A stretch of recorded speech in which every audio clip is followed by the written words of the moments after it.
रागाओ मधुरं युक्तं मधुरं मुक्तं मधुरं दृष्टं मधुरं शिष्टं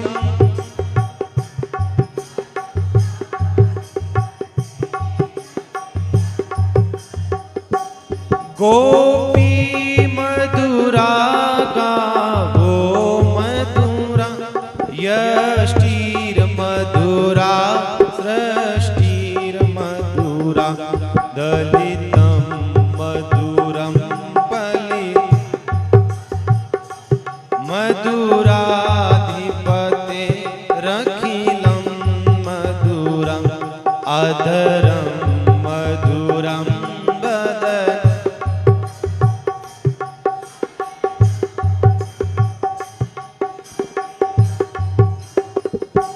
हृदयं मधुरं गमनं मधुरं मधुराधिपते रखिलं मधुरं मधुराधिपते रखिलं मधुरं मधुराधिपते रखिलं मधुरं मधुराधिपते रखिलं मधुरं मधुराधिपते रखिलं मधुरं मधुराधिपते रखिलं मधुरं। बोली कृष्ण कन्हैया लाल की जय। सियावर रामचंद्र भगवान की जय।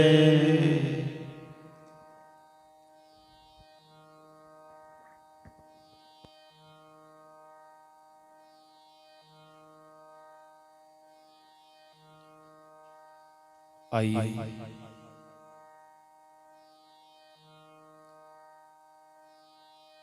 भगवान मर्यादा पुरुषोत्तम राघवेंद्र सरकार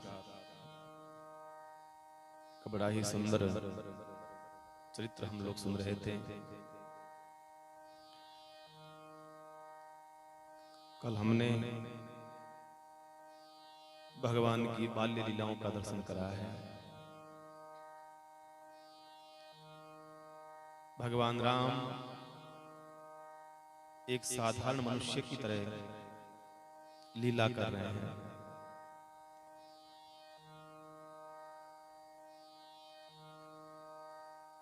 भगवान राम के जीवन काल में एक बहुत बड़ी बात का दर्शन हो रहा है कि भगवान राम की भगवदता कहीं दिखती नहीं है। कहीं कहीं कोई कुछ लीलाओं में भगवान राम की भगवदता का दर्शन होता है।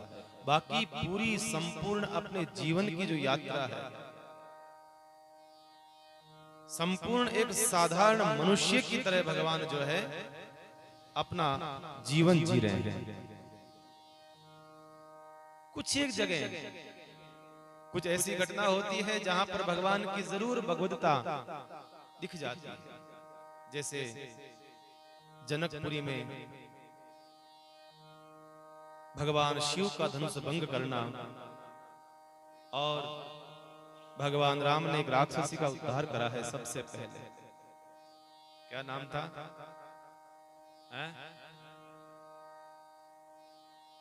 किसको मारा भगवान राम ने?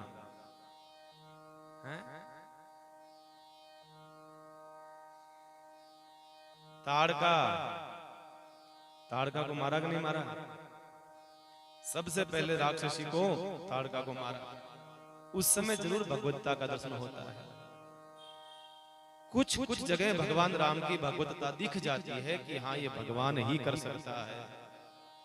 ये हर किसी के बस की बात नहीं है, ये भगवान कर सकता है। तो कुछ जगह जो है भगवान की भगवदता का दर्शन हो जाता है। बाकी लगभग देखना आप 99% आप देखोगे भगवान की लीला राम की एक साधारण मनुष्य की तरह भगवान जीवन जी रहे हैं। और भगवान कृष्ण की जगह जगह भगवदता का दर्शन होता है। भगवान कृष्ण का 7 साल के कन्हैया, 7 कोष का गिरिराज धरण, 7 दिन 7 हाथ उठाना, एकदम साफ दिखता है कि साहब ये भगवान की भगवत्ता ही कर सकती है, साफ दिख रहा है। और अन्य कई लीलाएं जो है, कालिया नाग का मर्दन करना, और भी ब्रह्मा जी के द्वारा गोवत्स हरण कर लिए गए तो पुनः भगवान स्वयं गोवत्स बन करके आए, भगवत्ता दिखती है। पर भगवान राम का जो है एकदम साधारण जीवन दिख रहा है, दर्शन हो रहा है। क्योंकि ये सिर्फ और सिर्फ भगवान राम का अवतार जो है एकमात्र जो है एकमात्र मानवता को स्थापित करने के लिए है। हम मानव तो हैं, हम मनुष्य तो हैं, लेकिन मनुष्यत्व नहीं है। इसलिए भगवान बार बार जो है मनुष्यत्व का हमें भाव बता रहे हैं। मानव तो है पर भीतर मानवता का दर्शन जो है भगवान राघवेंद्र सरकार बार बार करवा रहे हैं। इंसान तो है पर इंसानियत नहीं है, मनुष्य तो है पर मनुष्यता नहीं है, मानव तो है पर मानवता नहीं है। इसलिए भगवान राम का प्राकट्य, भगवान राम का पधारना एकमात्र जो है एक मनुष्यता को स्थापित करना है, एक मानवता को स्थापित करना है। अगर फिर भी हम नहीं चेते, नहीं समझे तो भैया फिर तो भगवान क्या करे। मैं कल भी निवेदन कर रहा था कि भगवान के 24 अवतार जितने हुए हैं ये सिर्फ और सिर्फ जो है हमें सीख देने के लिए वे ही हैं। किसी भी एंगल से देखो, किसी भी माध्यम से देखो, एकमात्र बार बार वो सीख दे रहे हैं भगवान। भगवान कपिल बन करके आए मां देवहूति के घर में, किस लिए आया? कोई लीला नहीं करी। कपिल भगवान की कोई लीला नहीं देखोगे आप, भागवत सुनते हो, कपिल भगवान ने कोई लीला नहीं करी है। सिर्फ और सिर्फ भगवान कपिल जो है सांख्य शास्त्र का उपदेश देने आए हैं।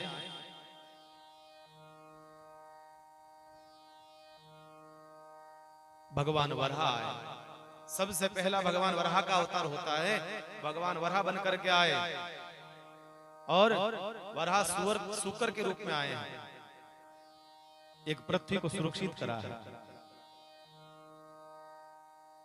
पृथ्वी जो है ऐसी दलदल में चली गई थी भीतर, उसको सुरक्षित करा है। पशु बन करके भी भगवान कहना चाहते हैं कि भैया इस पृथ्वी का रक्षण करना हमारा कर्तव्य है। भगवान कृष्ण बन करके आए हैं। भगवान कृष्ण ने नीति सिखाई है, नीति सिखाई है।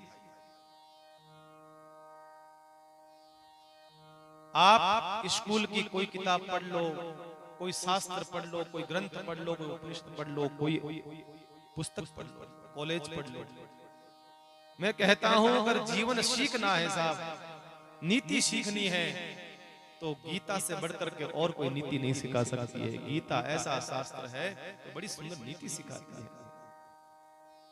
भगवान की भगवत्ता को दर्शन करना है अति नजदीक से तो गीता का स्वाध्याय करो। ऐसा कोई प्रश्न नहीं, ऐसी कोई जिज्ञासा नहीं जिसका समाधान गीता में न हो। ऐसा कोई प्रश्न नहीं है जीवन का, ध्यान रखिए। जो ज्ञान बंद कमरे में देना चाहिए था, जो ज्ञान बंद कंदराओं में गुफाओं में देना चाहिए था, वो भगवान कृष्ण ने वो ज्ञान अर्जुन को उस विराट रण क्षेत्र में वो ज्ञान प्रदान किया है। साहब हमारा सौभाग्य है वो ज्ञान हमें मिला है। बाकी हकीकत देखा जाए तो वो ज्ञान गुप्त था, वो ज्ञान बताने योग्य नहीं था, वो ज्ञान गुप्त ज्ञान था। अर्जुन निराश हो चुका था। हम टूट जाते हैं कभी कभी, टूटते हो ना, कभी कोई घटना घट गई, कभी नुकसान हो गया, कभी घर में कोई चला गया, आदमी टूट जाता है, बिखर जाता है। महाराज अब तो कोई मतलब नहीं, अब तो बर्बाद हो गए। ये टूटना नहीं, जितना अर्जुन टूटा था उतना तो कोई टूटता ही नहीं है साहब। अर्जुन के सामने अपना पूरा परिवार खड़ा था, उस पूरे परिवार को खत्म करना था। इससे बड़ा अर्जुन के सामने और चैलेंज क्या हो सकता है भाई? इतने बड़ी और चैलेंज क्या हो सकता है? आपके सामने खड़े कर दिए जाए, आपके परिवार के दादा परदादा, आपके नाना, आपके ताऊ खड़ा कर दिया जाए, आपको हाथ में बंदूक दे दी जाए कि सबको मार दो। आप कहेंगे महाराज ये नहीं कर सकते, ये हम नहीं कर सकते। जब टूट जाता है व्यक्ति, अर्जुन की यही दशा हो गई थी। तब भगवान ने वो सिखाया। भगवान ने कहा देख इनको मारेगा, देख तू इनको नहीं मारेगा तो तू अधर्म की ओर जाएगा, तू नहीं मारेगा तो अधर्म की ओर जाएगा।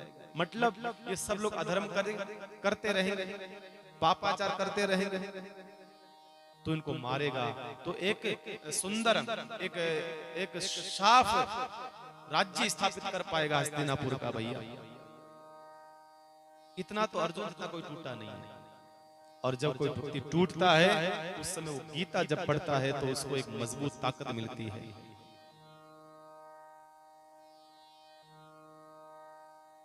ऐसी गीता। तो कहने का मतलब भगवान कृष्ण का कहीं न कहीं भगवतता का दर्शन हमें बार बार होता रहा है, पर भगवान राम का बड़ा सुंदर सरल और सहज जीवन है, ऐसा बड़ा सहज जीवन का दर्शन कराया है। बाबा तुलसी कहते हैं भगवान राम जो है बचपन से बड़ा सुंदर जो है माँ कौशल्या के साथ लालन पालन हो रहा है भगवान का। और एक दिन की बात है, भगवान राम को मैया यशोदा ने दूध पिलाया। और आप जानते हो दूध पीते ही बच्चे को नींद आती है, नींद आने लगी बच्चे को। मैया ने सोचा घर का काम काज करना है, लाला करने नहीं देगा तो जरा इसको दूध पिला करके सुला देती हूँ। तो मैया ने क्या करा, दूध पिला करके लल्ला को पल्ले में झुला दिया, सुला दिया। बाबा तुलसी लिखते हैं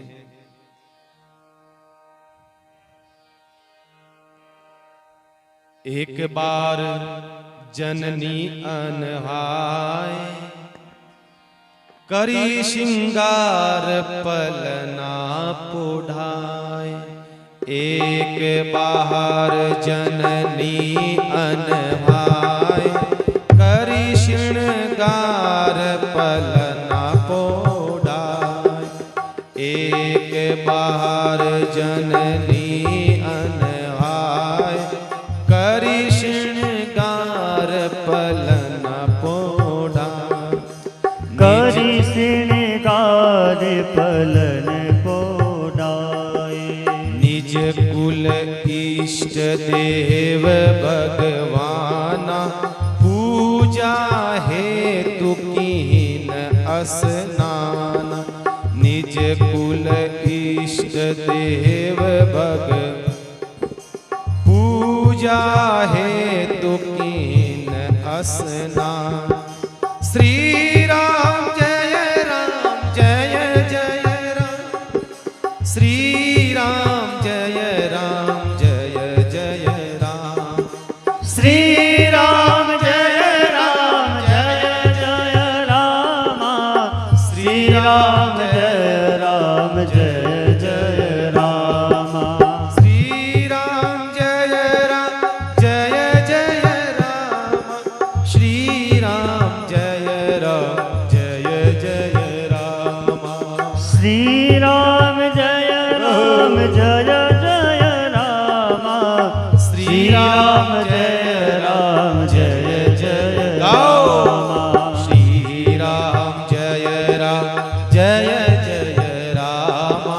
श्री राम जय राम जय जय राम। श्री राम जय राम जय जय राम। श्री राम जय राम जय जय राम। श्री राम जय राम जय जय राम। श्री राम जय राम जय जय राम।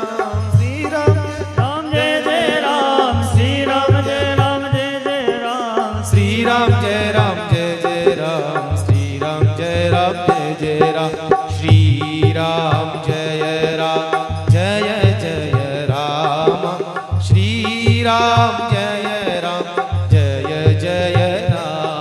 जय श्री राम जय राम जय जय राम श्री राम जय राम जय जय राम श्री राम जय राम जय जय राम।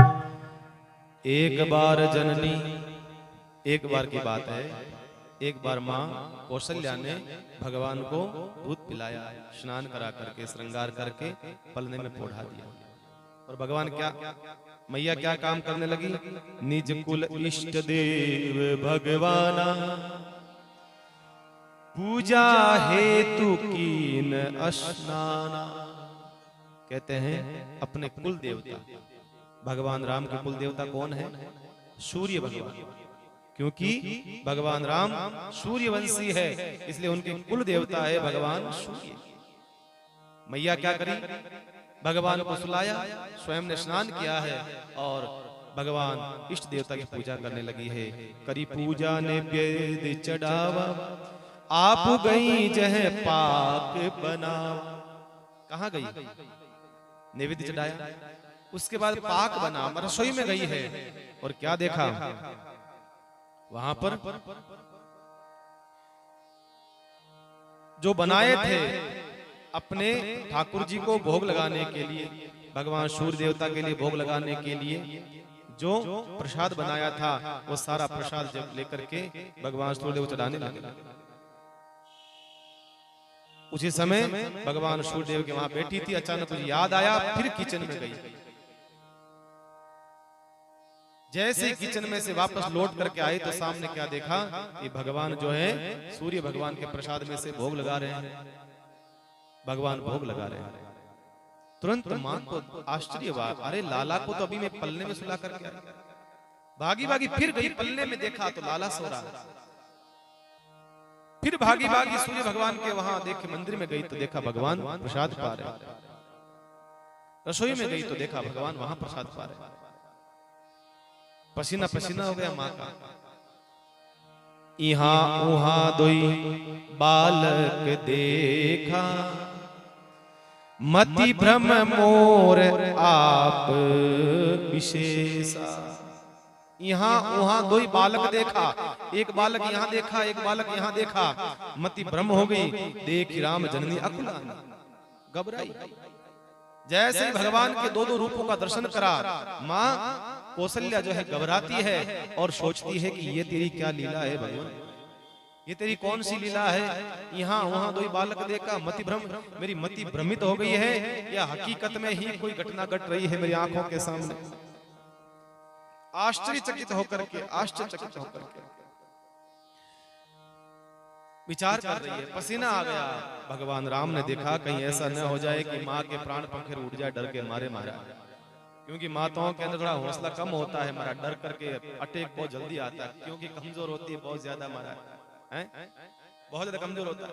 इसलिए घर में कोई घटना घटती है ना तो बाद में बताते हैं, सबसे पहले बताते नहीं है, आदमी को बताते हैं। घर का जो आदमी होता है उसको बताते हैं ऐसी घटना घट गई है, घर कई जो मती कोई न हो, क्योंकि बायानो इतो तो काल जो है महाराज कटी ठिकाना लागी तो एक जो दो चली जाए, ये समस्या हो जाती है।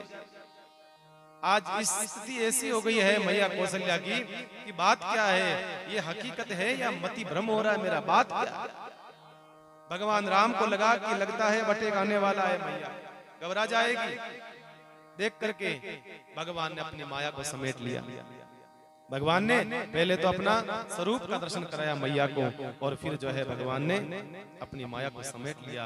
भगवान के पास आकर के बैठी मैया, और तुरंत भगवान से मैया ने कहा, भगवान अरे लाला अभी मैंने कुछ देखा।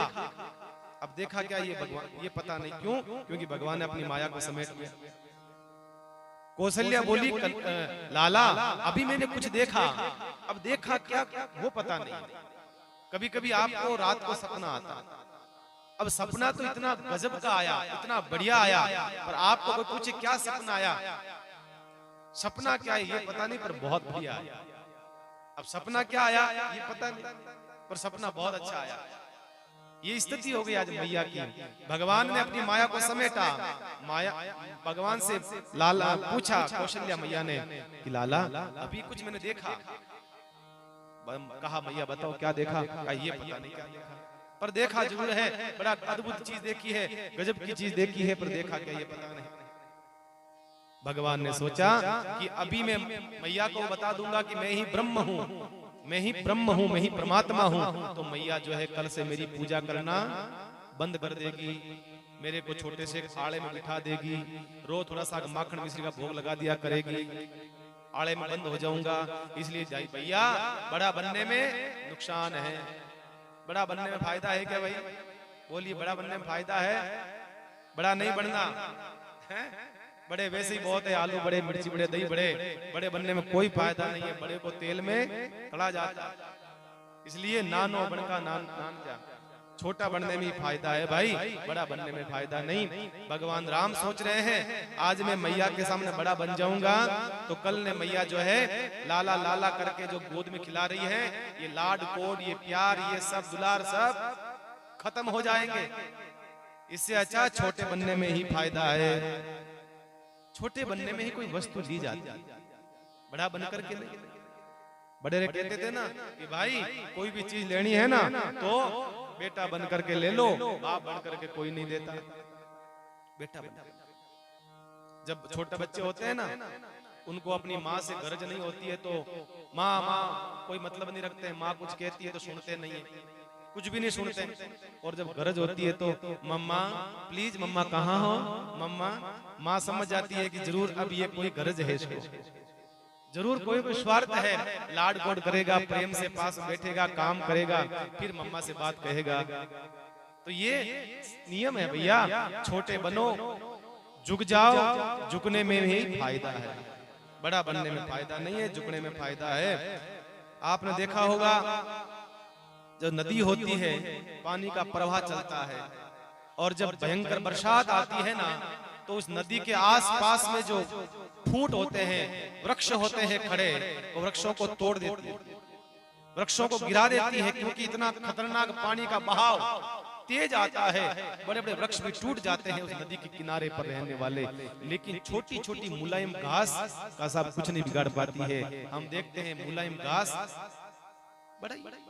बहुत बड़ी बात है भाई। यहाँ से सीखने की बात यह है कि झुकने वाला व्यक्ति कभी भी नुकसान में नहीं रहता है, अकड़ने वाला व्यक्ति सदैव नुकसान में रहता है। इसलिए ध्यान रखना, जो झुक जाता है वो समझदारी का विषय है। और महाराज अकड़ तो मुर्दा होता है, उसकी पहचान होती है। इसलिए भगवान छोटे बने, भगवान नन्हे बन गए, और मैया को वो सारी जो स्मृति आई थी वो सब भगवान ने भुला दी, सब कुछ भुला दी महाराज। बाबा तुलसी कहते हैं एक बार की बात है, एक बार की बात है कि जब से भगवान का प्राकट्य हुआ है तब से कहते हैं इतना दिन हो गए, इतने महीने हो गए, कहते हैं इतने आनंदित हो गए दशरथ जी महाराज कि राजसभा में नहीं गए, क्योंकि बुढ़ापे में जाके लाला का जन्म हुआ, बुढ़ापे में जाके बेटा हुआ, अब बेटे के लाड कोड में इतने अंधे हो गए दशरथ जी महाराज कि राज्यसभा छूट गई, काम काज छूट गया, सब कुछ छूट गया। अब कोई काम होता, कोई दस्तखत करने होते, हस्ताक्षर करने होते तो मंत्री वहीं फाइल लेके आ जाता, महाराज इस पे फाइल पे लक्ष्य कर। राजा ने सब कुछ छोड़ दिया।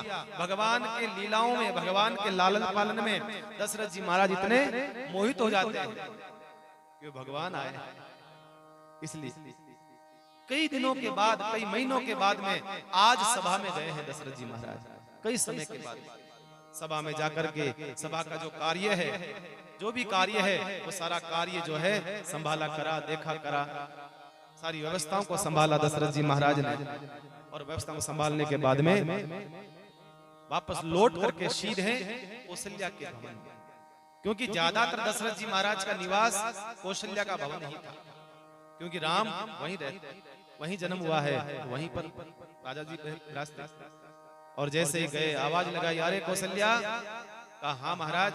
कहा लाला ने भोजन करा कि नहीं करा? कौशल्या मैया ने कहा नहीं करा है। कहा अच्छा, कहा तुम भोजन की थाली परोसो, मैं लेकर के आ रहा हूँ। बड़ी सुंदर, बड़ी रसीली जो है प्रसंग बाबा तुलसी लिखते हैं। राजा दशरथ जो है भगवान को लेने के लिए जा रहे हैं। भगवान कहाँ हैं? महल के बाहर बच्चों के साथ खेल खेल रहे हैं, मिट्टी में खेल खेल रहे हैं कन्हैया लाला।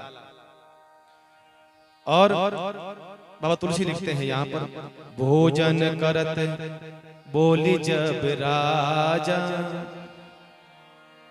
नहीं आवत तजी बाल समाजा।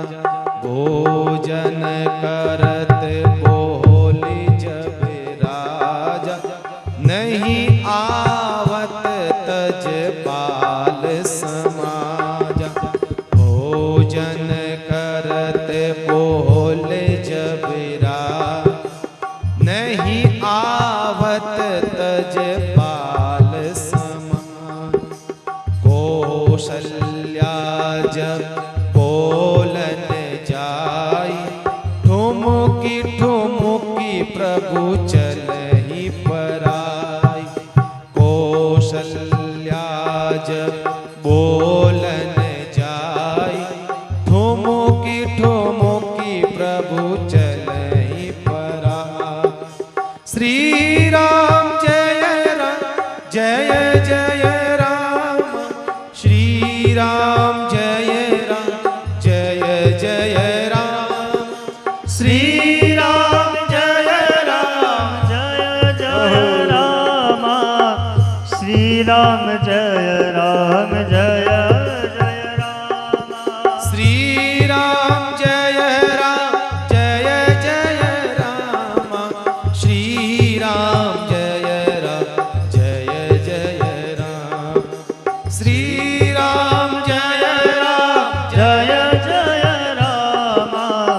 श्री राम जय जय राम। गाय श्री राम जय जय जय राम, श्री राम जय जय जय राम, श्री राम जय जय राम, श्री राम जय जय राम, श्री राम जय जय जय राम, श्री राम जय जय जय राम, श्री राम जय जय राम, श्री राम जय जय राम। क्या लिखा है? दशरथ जी महाराज जो हैं भगवान को लेने के लिए जा रहे हैं। दशरथ कौन है? धर्मात्मा, धर्म धुरंधर गुण निधि ज्ञानी, ज्ञानी है और धर्मात्मा है। दशरथ जी के दो गुण बताए हैं बाबा तुलसी ने, धर्म धुरंधर गुण निधि ज्ञानी। धर्म है, धर्म की दूरी को धारण करने वाले हैं। गुण निधि, गुण के खजाने हैं। और क्या है? और ज्ञानी। ये सब गुण जो हैं दशरथ जी महाराज के अंदर है। धर्म की धुरी को धारण करने वाले हैं महाराज। धर्मात्मा किसे कहा? संतों ने कहा धर्मात्मा उसे कहा है तो संसार में तो आया, संसार में तो आए, भोगों को तो भोगा, लेकिन भोग में परमात्मा को नहीं रखा, फिर मतलब क्या? इसलिए संसार में आकर के भोग तो भोगो, भोग भोगने में गलत नहीं है। संतों ने कहा है जितने संसार की जो चीजें बनी हुई है, देखने की, खाने की, पीने की, सूंघने की, ये संसार के सब भोग हैं। इन भोग को तो भोगना अपराध नहीं है, लेकिन भोग किस हिसाब से भोगा जा रहा है वो हमें समझना चाहिए। सारे भोगों से भगवान का संबंध एक नहीं है, उनको आपको समझना चाहिए। धर्मात्मा तो है दशरथ जी महाराज, किसी प्रकार का कोई कमी नहीं है महाराज, लेकिन कहना चाहते हैं भोग में इतने मत डूब जाओ कि जो है नरक में जाना पड़े। इसलिए कहा है, आप देखते होंगे जब घर में कोई प्रसाद बनता है, भोजन बनता है, तो उस भोजन को लेकर के हम मंदिर में जाते हैं, भोग लगाने के लिए जाते हैं। और जब वो चीज भगवान के पास पहुंचती है, उससे पहले हम क्या कहते हैं? कोई पूछता है क्या ले जा रहे हो? साहब भोग जा रहा है। अब आप कहोगे भोग शब्द तो शुद्ध नहीं है साहब, भोग शब्द तो जरा सुनने में थोड़ा अटपटा लगता है, भगवान एंड भोग कुछ समझ में नहीं आता है। भोग संतों ने कहा है जो वस्तु आपके रसोई में बनी है ना, तो वो वस्तु जब तक भगवान के पास जा रही है तब तक वो भोग है, मतलब वो शुद्ध नहीं है, पवित्र नहीं है, वो भोग है, भोग्य है। लेकिन वो मंदिर से वापस लौट करके आती है तो कुछ पूछते हम क्या लेकर के आए, प्रसाद। बस फर्क इतना है, जब तक वो मंदिर में नहीं पहुंचती है तब तक वो भोग है, और मंदिर से लौट करके जब आ जाती है तो वो भोग, वो प्रसाद बन जाता है। इसे दशरथ चाहते हैं कि 56 भोग तो भोगूंगा।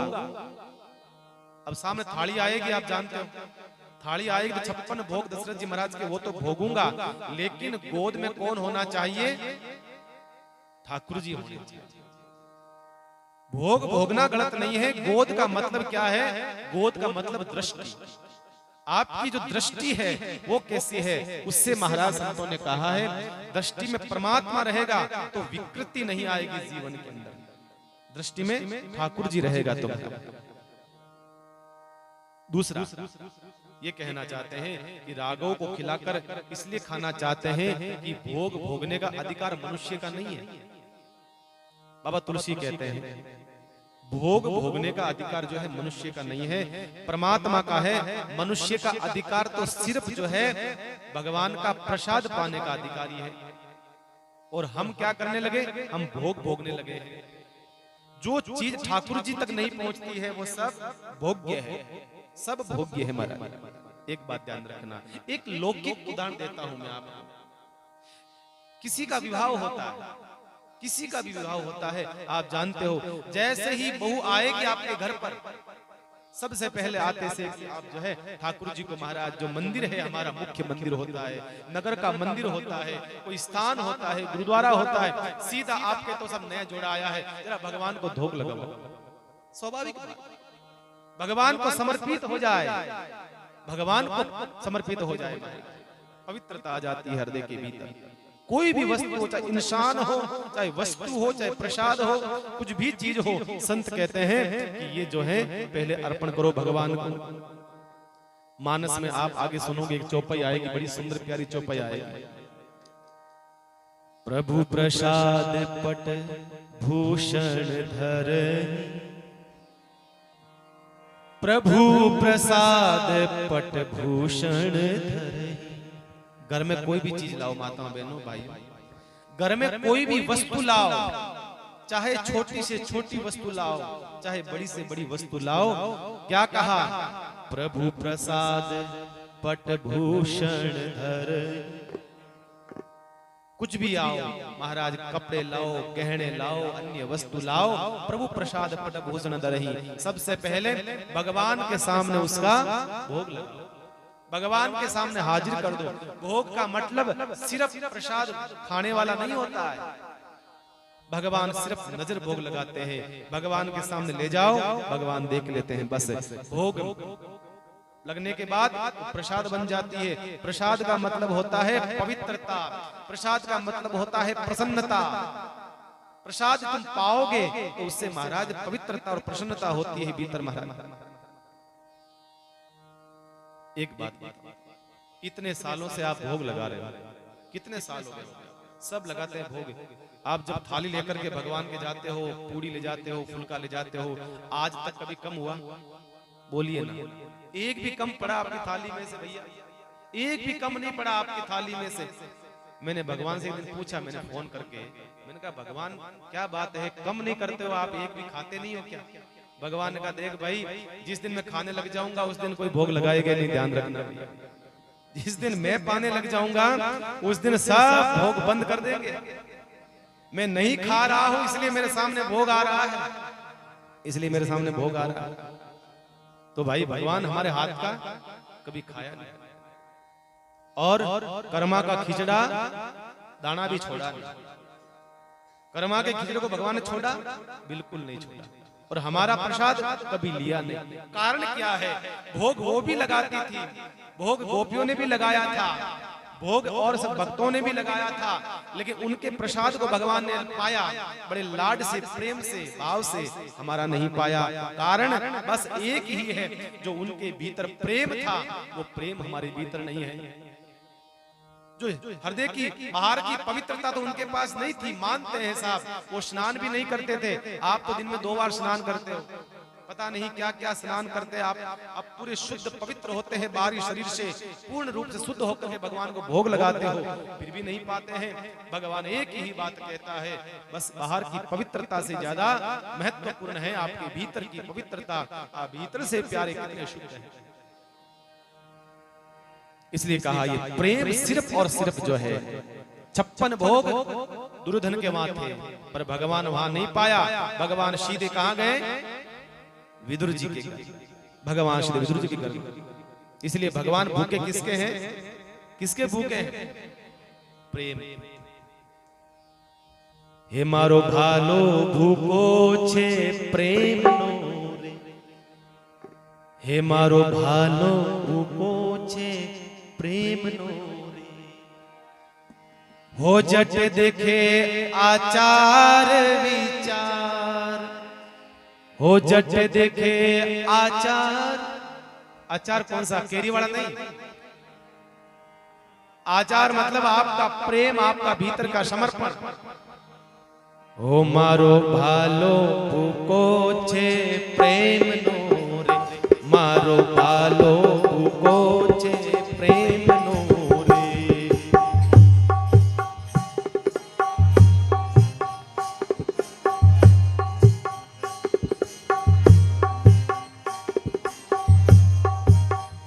मारो भालो भूको छे प्रेम नो रे, मारो भालो भूको छे प्रेम नो रे।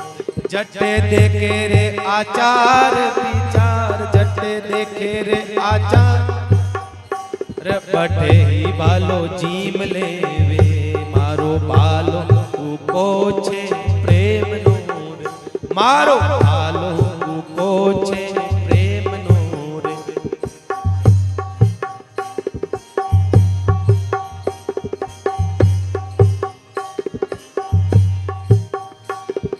प्रेम नो रे भाई, प्रेम नो रे, प्रेम नो रे भाई, प्रेम नो रे, प्रेम नो रे भाई, प्रेम नो रे, प्रेम नो रे भाई, प्रेम नो रे, प्रेम नो रे भाई, प्रेम नो रे, प्रेम नो रे भाई, प्रेम नो रे, प्रेम नो रे भाई, प्रेम नो रे, प्रेम नो रे भाई, प्रेम नो रे। मारो भालो भूको छे प्रेम नो रे, मारो।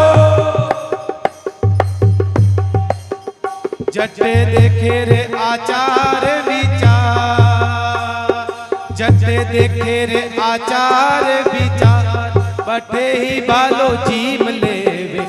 मारो मारो भालो भूको छे प्रेम नो रे, मारो भालो भूको छे प्रेम नो रे, प्रेम नो रे भाई, प्रेम नो रे, प्रेम नो रे भाई, प्रेम नो रे, प्रेम नो रे भाई, प्रेम नो रे, प्रेम नो रे भाई, प्रेम नो हो मारो भालो भूको छे प्रेम नो रे, मारो भालो भूको छे प्रेम नो रे, मारो भालो भूको छे प्रेम नो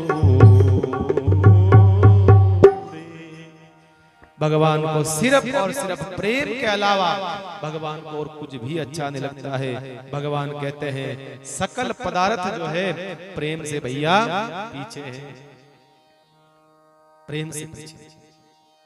अब 56 भोग लेकर के कौशल्या मैया आई है और राजा दशरथ जी गए हैं बुलाने के लिए अपने बेटे को, राम को बुलाने जा रहे हैं। राजा दशरथ जी के अंदर क्या है? राजसी अहंकार है।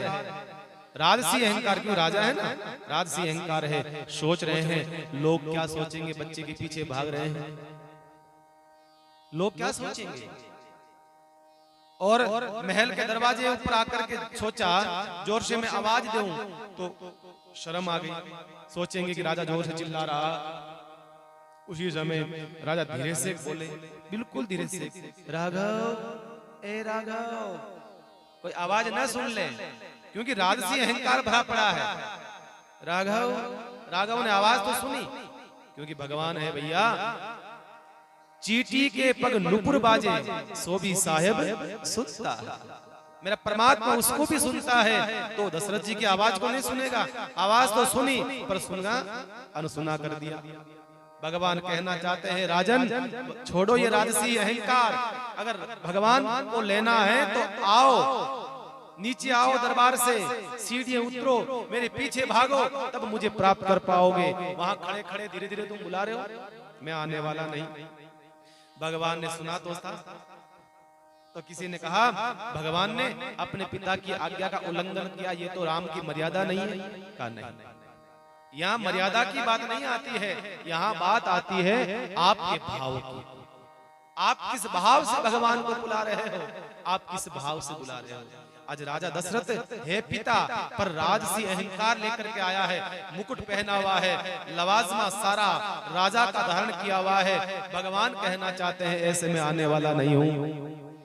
भगवान ने बच्चों का संग नहीं छोड़ा। बच्चों का मतलब क्या होता है, स्वभाव का भोला, स्वभाव का भोला, एकदम पवित्र स्वभाव। बच्चे जो होते हैं बिल्कुल मन के साफ होते हैं, बच्चे होते हैं मन के सच्चे। भगवान उन बच्चों को नहीं छोड़ रहे हैं और पिता के पास नहीं जा रहे हैं। भगवान कहना चाहता है हे राजन, तुमसे तो ये बच्चे जो हैं स्वभाव के बड़े ही पवित्र हैं। भगवान सरल बन गए, एकदम सरल बन गए महाराज। भगवान को सरल चाहिए, सरलता चाहिए, बिल्कुल एकदम सरलता चाहिए बंधुओं। भगवान लौट करके नहीं आए। भगवान जब नहीं आए तो कहते हैं उसके बाद में भगवान कौशल्या मैया के पास वापस दशरथ जी गए और जाकर के कहा राम तो नहीं आ रहा है, तुम लेने के लिए जाओ। तब जो है कौशल्या मैया चाहती है, और कौशल्या मैया राम को बुलाया, जोर से आवाज लगाई, हे राघव, ए राघव, राम जल्दी आओ। भगवान राम के पीछे पीछे गई है। भगवान को लगा कि हाँ ये है बुलाने का तरीका। कौशल्या क्या है, भक्ति है। दशरथ जी क्या है, ज्ञान है। भगवान कहना चाहते हैं ज्ञान की गोद में भक्ति ही बिठा सकती है मुझे, और कोई नहीं बिठा सकता है, और कोई नहीं। ज्ञानी भगवान को देख सकता है। ज्ञानी व्यक्ति में और भक्त में एक ही फर्क होता है कि ज्ञानी जो है भगवान को देख सकता है, पर भक्ति जो है भगवान को लाड कर सकती है, भगवान का लालन पालन कर सकती है, भगवान को गोद में खिला सकती है, भगवान को दूध पिला सकती है, भगवान को नचा सकती है, भगवान को बांध सकती है। ये भक्ति कर सकती है, ज्ञान ये नहीं कर सकता महाराज। ये ज्ञान के सामर्थ्य नहीं है, ज्ञान का इतना। ज्ञानी भगवान को देख सकता है बस अपनी दृष्टि से, पर भगवान गोद में आकर तभी बैठेंगे जब भगवान को बिठाना भक्ति के हाथ में होगा हमारा। इसलिए भक्ति ने तो गोपियों के भगवान को नचा दिया, भक्ति ने तो जनाबाई का जो खिचड़ा है वो खिला दिया। भैया बताइए, भक्ति में वो ताकत है कि वो सब कुछ कर सकती है अगर आपके भीतर वो भक्ति है तो महाराज। जनाबाई के वहां भगवान ने सेवा करी है। जनाबाई महाराष्ट्र की परम भक्ता थी, जहां पर कहते हैं भगवान ने उसकी सेवा करी, जाकर गोबर उसका उठाया। तो ये भक्ति करवा सकती है, ज्ञान नहीं करवा सकता है। इसलिए भगवान बार बार ये कहना चाहते हैं कि भैया मैं भक्ति से प्राप्त होता हूँ, ज्ञान से नहीं। ला करके पकड़ लिया भगवान को, पकड़ करके ला करके बिठाया राजा की गोद में, राजा की गोद में बिठाया और भगवान को भोजन कराने लगे। राजा भगवान को खिलाते फिर खुद खाते, भगवान को खिलाते फिर खुद खाते। कभी कभी भगवान को खिलाते खिलाते राजा भूल जाते, खुद खाने लग जाते। इतने में भगवान वापस 9 2 11 भाग जाते। भगवान कहना चाहता है राजन ध्यान रखना, सिर्फ अपना ही भरण पोषण नहीं, साथ साथ में भगवान का चिंतन भी, भगवान की सेवा भी साथ साथ में करते रहना। भगवान की सेवा कहीं न कहीं भगवान का दर्शन लीलाओं का जो है बाबा तुलसी करवा रहे हैं। भगवान उसके बाद में गलियों में वापस बाल के साथ खेलते हैं। माताओं बहनों का बहुत लाड कोड भगवान के प्रति होता है, पर भगवान घर किसी के नहीं पधारते। मैंने कल भी कहा, भगवान जो है एकदम मर्यादा का पालन, पग पग पर मर्यादा का पालन कर रहे हैं, पग पग पग पग। और भगवान कृष्ण मर्यादा आपने सुना होगा, जब भगवान जो है छोड़ करके गोकुल को छोड़ करके जब मथुरा पधारते हैं, मथुरा में जैसे आए तो भगवान ने अपने पिता से कहा नंद बाबा हम मथुरा घूमना चाहते हैं। नंद बाबा ने कहा नहीं, ये कंस की नगरी है, यहाँ किसी प्रकार का कोई गलत काम मत कर लेना, ध्यान रखना कंस का राज्य है ये। कहा नहीं पिताजी, हम जैसे जाएंगे वैसे ही लौट करके आएंगे, कोई बदमाशी नहीं करेंगे। देखिए आप एकदम राजा हरिश्चंद्र की औलाद बन गए, एकदम सत्यवादी, मैं कोई गलती नहीं करेंगे, आप कह रहे हो तो एकदम सीधे सीधे जाएंगे, सीधे आएंगे। और आप सुनते हो लौट करके जब आते हैं तो कितना बिगाड़ा करा महाराज, धोबी को मार दिया, कुब्जा को सही कर दिया, माली का उद्धार कर दिया, दर्जी का उद्धार कर दिया, और कई राक्षसों को मार दिया, धनुष को तोड़ दिया, जो जो काम बिगाड़ा करना था सारा करके लौटे। नंद बाबा ने पूछा कोई गलती तो नहीं करी? नहीं तो एकदम सीधा सीधा गया, सीधा सीधा फाचा आया। भगवान नंद बाबा ने कहा जानता हूं तुम कितना सीधा है जलेबी की तरह, मैं सब जानता हूं तुझे भैया, छुपावा नहीं है, मैं सब जानता हूं। देखिए भगवान राम जितना कार्य सौंपते हैं उतना ही कार्य भगवान करते हैं, और भगवान कृष्ण को महाराज आवश्यकता नहीं सौंपने की, इसलिए ध्यान रखना भगवान।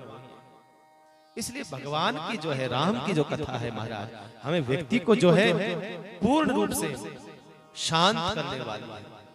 संतों ने कहा यही तो फर्क है राम कौन है?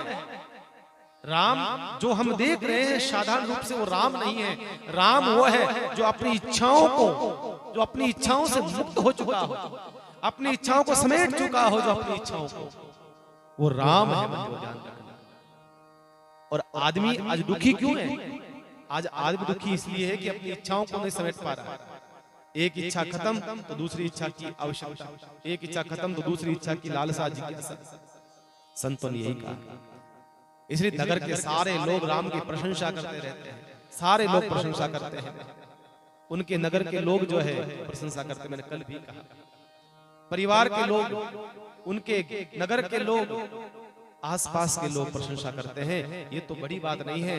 लेकिन बाबा तुलसी कहते हैं भगवान राम की प्रशंसा तो उनका शत्रु भी करता है, शत्रु भी प्रशंसा करता है साहब। तब समझना कि जरूर इस व्यक्ति के भीतर कोई न कोई गुणों की, कोई ना कोई गुण है इसके भीतर, शत्रु भी प्रशंसा करता है। और आप जानते हो राम का सबसे बड़ा शत्रु कौन है? राम, आप सब जानते हैं। और शत्रु साधारण नहीं था, शत्रु भी साधारण नहीं था। कहते हैं उत्तम कुल पुलस्ते मुनिना, उत्तम कुल पुलस्ते मुनिना। साधारण नहीं था शत्रु साहब, उत्तम कुल, ब्राह्मण में उत्तम कुल था, उसमें महाराज पुलस्त ऋषि का ही उस परंपरा से वो ब्राह्मण था। शंकर भगवान का अनन्य भक्त था, साधारण व्यक्ति नहीं था। शत्रु भी कोई छोटा मोटा नहीं था, असाधारण व्यक्ति था, शंकर भगवान का भक्त था। 10 मस्तकों के जितनी बुद्धि जो है उसके भीतर थी। हमारा एक दिमाग महाराज जो होता है तो आदमी पता नहीं क्या क्या खोज कर लेता है, आदमी क्या क्या खोज कर लेता है एक दिमाग से, बताइए। उसके पास 10-10 दिमाग थे, इतना तो बुद्धिमान था। और उस जमाने में कहते हैं कि उसके समान कोई बुद्धिमान नहीं, उसके समान कोई गुरु भक्त नहीं, उसके समान कोई पंडित नहीं, उसके समान कोई विद्वान नहीं, उसके समान कोई नहीं था, वही था बस। इतना वो रावण ताकतवर था महाराज। और पंचकन्याओं में सबसे सुंदर पंचकन्याएं थी 5, उसमें से मंदोदरी जो थी पंचकन्याओं में वो उस रावण की पत्नी थी। और तो और भैया 9 ग्रह होते हैं। आज जो भी व्यक्ति परेशान होता है ना, किसी के राहु भारी, किसी के गुरु कमजोर, किसी के मंगल भारी, किसी के वो भारी, 9 ग्रह होते हैं। पर 9 ग्रहों को कहते हैं कि वहां पर लटका रखा रावण ने, अपने 9 ग्रहों को लटका रखा था। और आप कहते हो साहब शनि की दशा तो घनी खराब है महाराज, शनि तो घणो खराब है। उस शनि की दशा रावण ने क्या करी मालूम है? अपने पैरों के नीचे रखता था साहब शनि को, पैरों के नीचे शनि को रखता था। जितने देव थे साहब, देवता कहते हैं उसके इच्छा के बगैर नहीं काम करते थे। पवन देव का काम था झाड़ू लगाना, नौकर चाकर नहीं थे रावण के वहां। पवन देव का काम था झाड़ू लगाना, जल देवता का काम था पानी भरने का। बड़े बड़े देवता वहां पर आकर के नौकरी करते थे साहब। तो छोटा मोटा शत्रु थोड़ी राम का, छोटा मोटा शत्रु नहीं, बहुत बड़ा शत्रु था रावण, बहुत बड़ा महाराज। ये तो हनुमान जी महाराज का भला हो।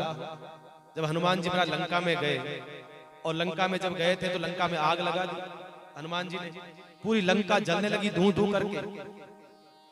तो उल्टा लटका हुआ वो शनि जो है, उसके भी महाराज काफी जगह चोटें आई हुई थी, लगी हुई थी।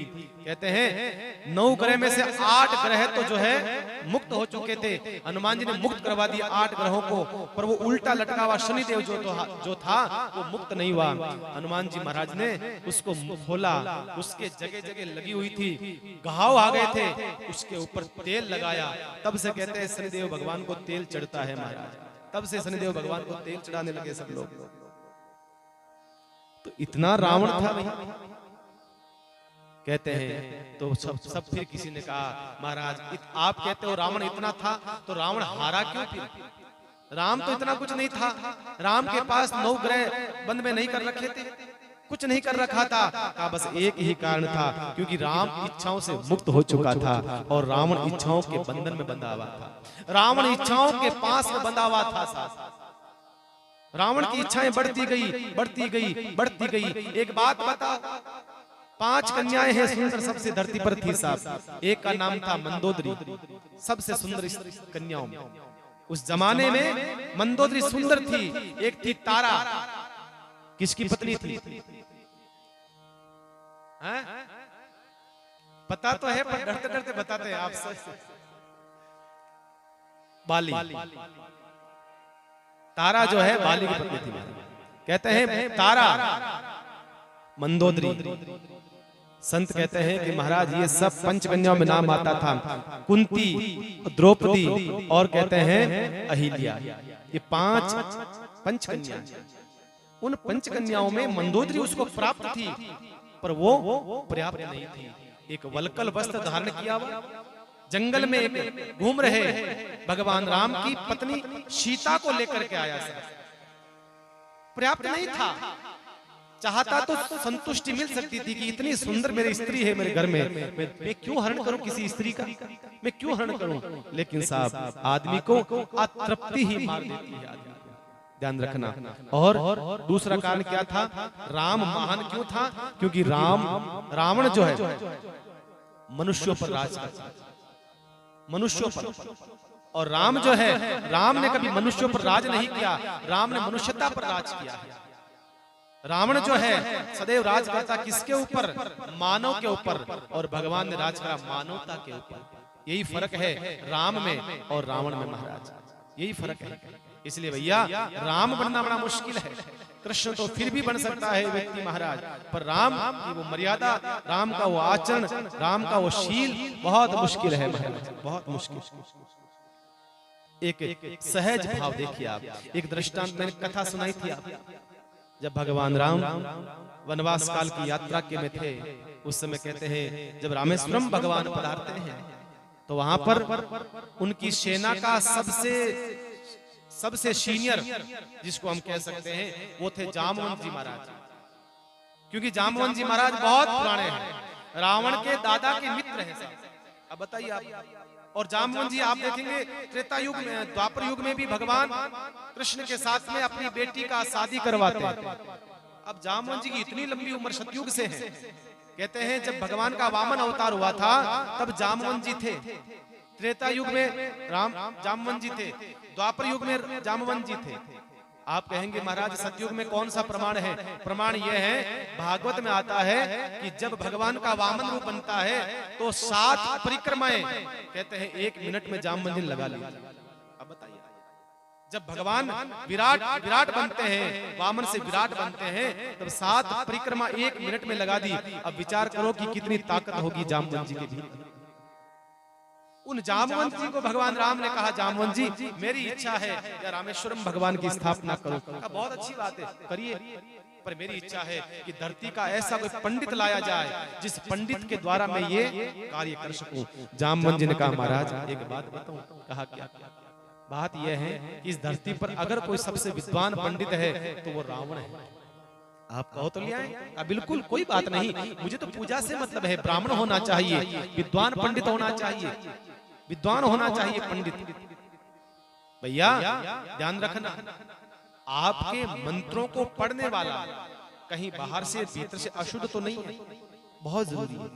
आजकल ब्राह्मणों का जीवन इतना अशुद्ध हो गया है, खान पान से महाराज इतना अशुद्ध हो गया। कई ब्राह्मण तो महाराज मुंह में गुटखा भर करके फिर मंत्र पढ़ने के लिए आते हैं। भैया ये विधान नहीं। और ध्यान रखना, जब भी पंडित अनुष्ठान करवाता है, यज्ञ करवाता है, हवन करवाता है, शादी करवाता है, तो पंडित का धर्म है कि वो चोले पजामे में नहीं, पेंट बुशर्ट में नहीं, धोती हो तभी उसका फल मिलता है। ध्यान रखना, आप भी अपने जीवन में कभी भी कोई अनुष्ठान करवाओ, पंडित जी अगर अपनी ड्रेस में नहीं आए तो तुरंत कह दो, नहीं पंडित जी ये आपकी ड्रेस नहीं, आपकी जो ड्रेस परंपरा कोड जो है वो कोड आपका ड्रेस कोड पहन करके आओ। एक मर्यादा होनी चाहिए भाई, तभी उस अनुष्ठान का फल मिलता है पूर्णतः। और सबसे विद्वान पंडित था महाराज रावण। गए रावण के पास गए, कौन? जामवंत जी महाराज। रावण को पता था कि मेरे दादा के मित्र आ रहे हैं जामवंत जी, कह दिया किसी को रोकना मत, आने देना उस बुड्ढे को, नहीं तो भाई लड़ाई हो जाएगी। कहते हैं जामवंत जी भीतर गए और प्रणाम करा है जामवंत जी को रावण ने, और आतिथ्य स्वीकार करा है। और उसके बाद में जामवंत जी ने कहा, हमारे राम लक्ष्मण जो आए हैं वो आपसे भगवान रामेश्वर की स्थापना करवाना चाहते हैं, क्या आप आएंगे? भगवान राम ने कहा, अच्छा अच्छा अच्छा अच्छा, मैंने सुना है कि वो लंका पर विजय करना चाहते हैं, वो विजय के लिए अनुष्ठान करना चाहते हैं। कहा हाँ हाँ बिल्कुल विजय के लिए करना चाहते हैं। कहा उनका नाम राम लक्ष्मण है? कहा बिल्कुल वो राम लक्ष्मण ही है। चलो ठीक है कोई बात नहीं, मैं जरूर आऊंगा। बताइए, रावण जानता था कि अनुष्ठान किसके लिए हो रहा है, ये लंका पर विजय के लिए हो रहा है, पर मैं आऊंगा, मैं मना नहीं करूंगा। रावण जानता था। रावण ने कहा, साहब हमारा तो पुरोहित का काम है, हमारा तो आचार्यत्व का काम है, हम तो है ही अनुष्ठान करने के लिए, जो भी आता है हम किसी को अस्वीकार नहीं करते हैं। हमने स्वीकार किया, जाओ आ जाएंगे, मेरा टाइम है सवेरे 6 बजे का समय, बुलाया 9 ग्रह। अब मुहूर्त निकालने वाला कौन? पंडित खुद। अब मुहूर्त गलत कैसे निकले महाराज? जो लटके पड़े हैं मुहूर्त सारे 9 के 9 ग्रह वहीं लटके हुए थे। का खोल के लाओ उनको, सबको बिठाया लाइन लाइन, ए बताओ कौन सा टाइम सबसे बेस्ट है? 9 ग्रहों ने कहा महाराज, सबने अपना अपना समय एकदम करेक्ट करके बताया कि 6 बजे का, सुबह 6 बजे का समय सही है। तो रावण ने कहा ठीक है जामवंत जी, मैं आ जाऊंगा 5 बजे।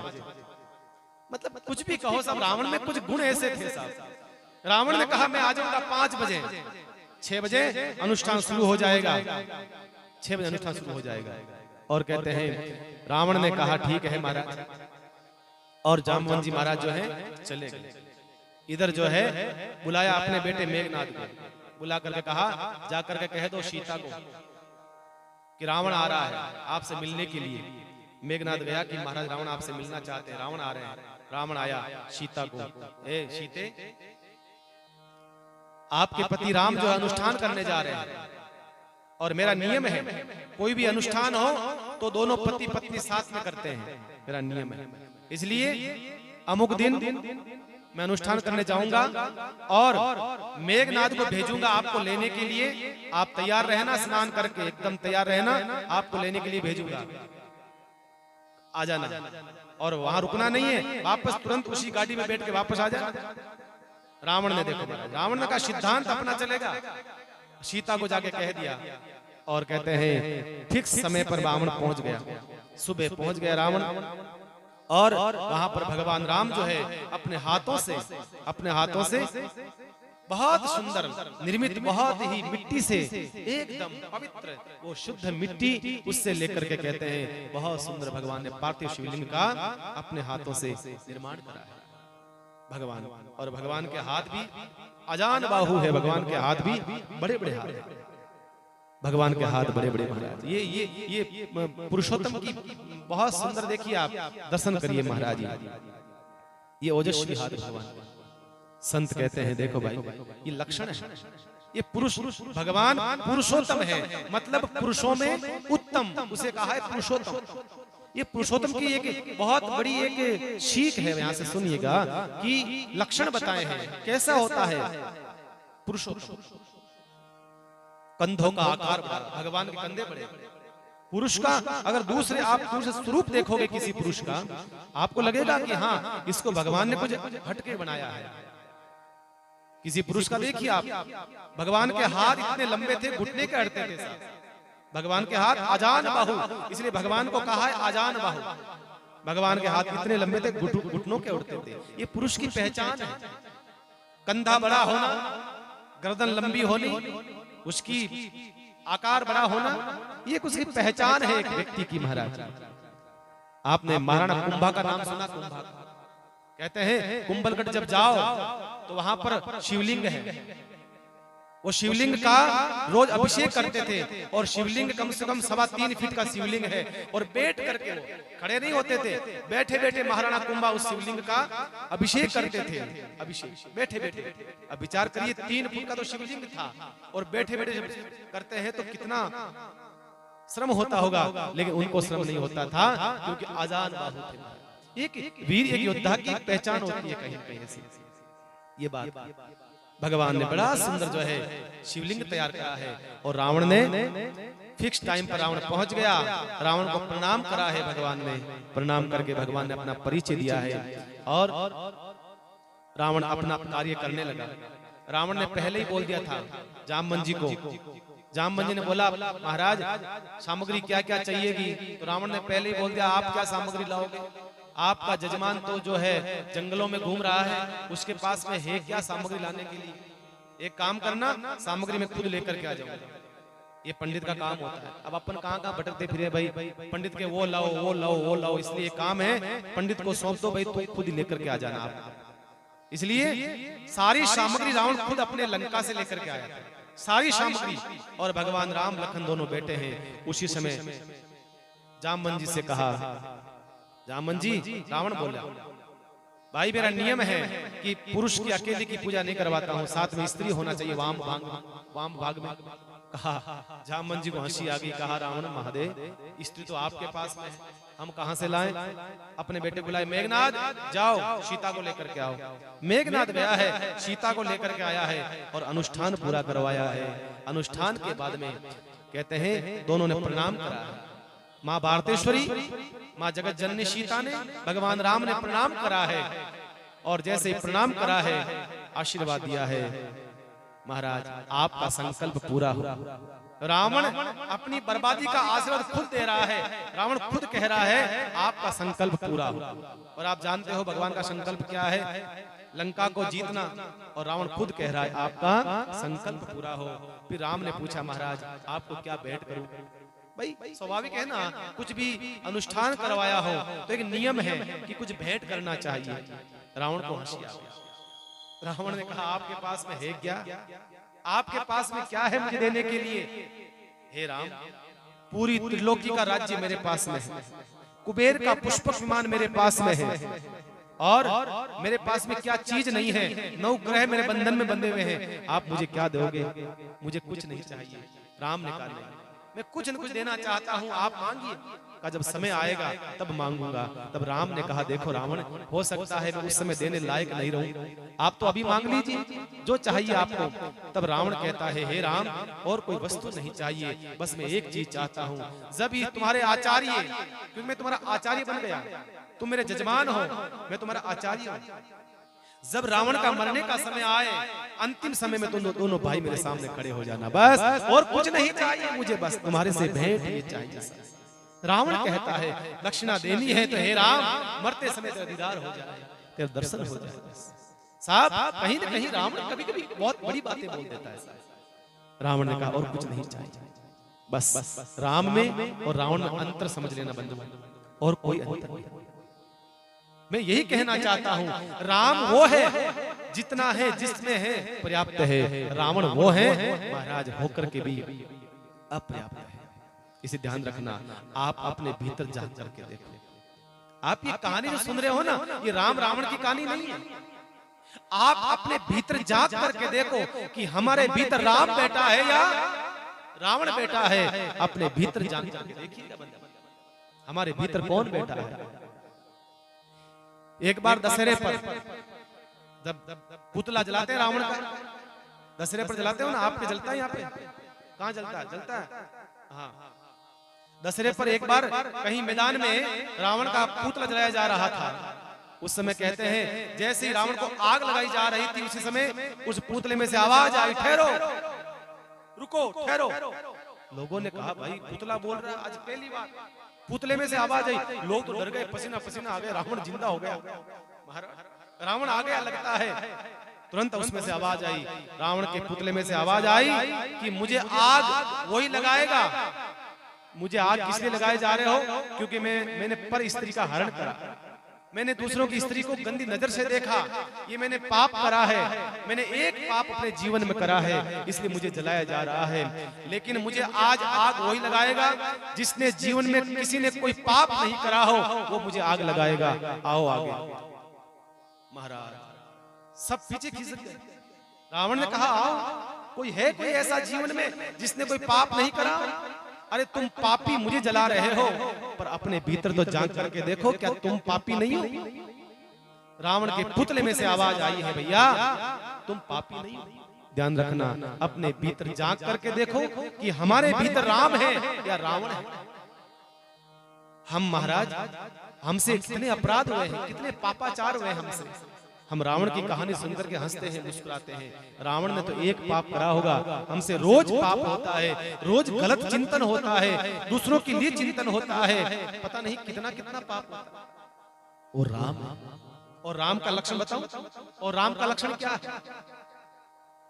जब रावण युद्ध खत्म हो गया था बंधुओं, जब राम रावण युद्ध पूरा हो जाता है, उसके बाद में कहते हैं रावण का शव निस्तेज होकर के धरा पर पड़ा है, धरती पर पड़ा है। और मंदोदरी अपने स्वांग जो है, अपने सुहाग के चिन्ह तोड़ते हुए, फेंकते हुए आ रही थी, विलाप करती हुई मेरा पति करते हुए रोते हुए आ रही थी। और आकर के अपने पति के पैरों में सर रख दिया, रो रही है। और लोगों से पूछा मेरे पति को मारने वाला कहाँ है? जिसने मेरे पति को मारा है वो कहाँ है? मंदोदरी ने सोचा मैं देखूंगी, लगता है मेरे पति को जिसने मारा है वो मुस्कुरा रहा होगा, कूद रहा होगा, जश्न मना रहा होगा। द्रौपदी मंदोदरी सोचती हुई आ रही है, सोच रही होगी कि जिसने मेरे पति को मारा है वो तो खुश हो रहा होगा।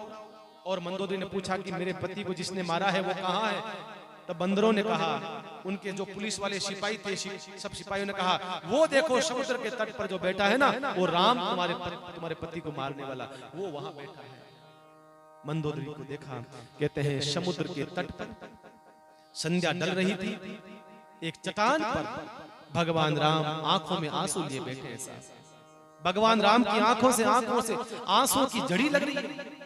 भगवान राम मरे पड़े लाशों को देख करके दुखी हो रहे हैं। भगवान खुश नहीं हो रहा है, राम दुखी हो रहे हैं कि कितने लोगों का नरसंहार हो गया, कितने राक्षस मारे गए, कितने बंदर लोग मारे गए।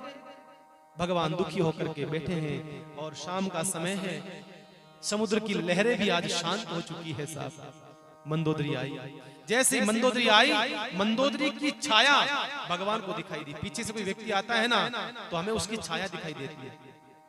जैसे मंदोदरी की छाया भगवान को दिखाई दी, भगवान ने छाया को प्रणाम करा है। मैं बता रहा हूं राम कौन है साहब।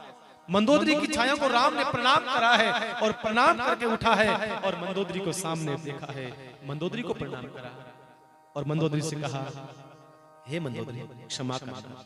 सबसे पहला शब्द था मुझे क्षमा करना। तुम्हारे पति ने इतना पाप करा है ना, तुम्हारा पति ने इतने अपराध किए हैं, मैं मजबूर था मारने के लिए, मुझे क्षमा करना मंदोदरी, मुझे माफ करना।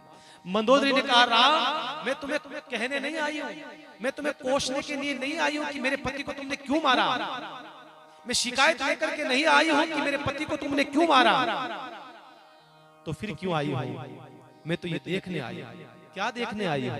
ये देखने आई हूँ जिस मेरे पति ने सारी दुनिया को जीत लिया था, जिस मेरे पति के बंधन में 9 ग्रहों को मुक्त बंधन में बना दिया था, जिसने कुबेर के पुष्पक विमान को भी ले लिया था, जिसने कुबेर की कॉलर पकड़ के धरती पे लेके आ गया हो, जिसने राम आपके वंशज मानधाता को स्वर्ग में जाकर के चुनौती प्रदान कर दी हो, और जिसने कैलाश पर्वत को हिला दिया हो,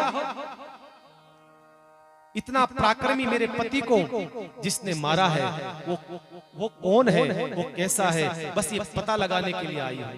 वो पता लगाने के लिए आई है। का पता लग गया? का बिल्कुल पता लग गया। क्या पता लगा मंदोदरी, बताना जरा। का पता ये लगा है कि एक मेरा पति था, सुंदर स्त्री को देख करके आसक्त हो गया, और वल्कल वस्त्र धारण करती हुई जंगलों में भटकती हुई उस स्त्री को उठा करके अपने महलों में, अपने नगर में लेकर के आ गया। एक वो मेरा पति था, और एक राम है जो पर स्त्री की छाया को देख करके प्रणाम करता है। साहब, वो राम होता है साहब, वो राम है। ये फर्क है राम और रावण में। पर स्त्री की छाया को देख करके जो राम उठ करके प्रणाम करता है, उस राम को देखने के लिए आई हूं मैं। राम को और कुछ नहीं जानना चाहती, उस राम को देखने आई साहब। वो है मंदोदरी, वो है राम। ऐसा राम जिसको शत्रु भी प्रशंसा करते हैं। राम की नगर की जिस गली में से भगवान गुजरते हैं, सब माताएं बहनें, सब लोग, दुकानदार लोग भगवान की प्रशंसा करते हैं। वाह, राम जैसा पुत्र होना चाहिए, बेटा राम जैसा होना चाहिए, साहब भाई राम जैसा होना चाहिए। ऐसे सुंदर राम की लीला, राम की कथा बड़ी सुंदर जो है, जो विश्राम प्रदान करने वाली है। ऐसी सुंदर कथा बड़े भाव प्रेम से आप सब सुनते रहे।